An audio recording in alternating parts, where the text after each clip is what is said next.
I think empathy is often misconstrued and looked down upon in modern culture. I now notice that for a long time I've associated empathy with weakness and irrationality. Some may have even been taught that leaders who are cold, calculating, and show little empathy are to be desired.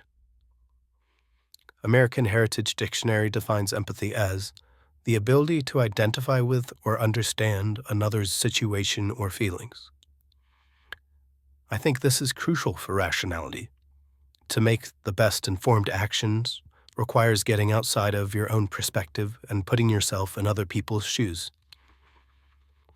Considering a mindset outside of your own is not weak or irrational. It takes strength. The willingness to consider beliefs that are in opposition to your own is difficult, especially when they evoke strong negative emotional responses in yourself. I find that if I am avoiding empathizing with someone or a group of people, then it often points to something I am avoiding in myself.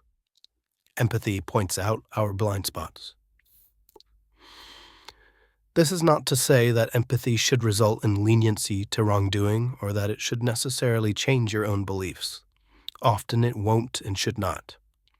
To practice empathy responsibly does require a kind of rigorous return to self so as not to get swept away in others' emotions. Your emotions are your own and others are still theirs. But it does add new context and information when returning to self that I think results in more skillful and compassionate action.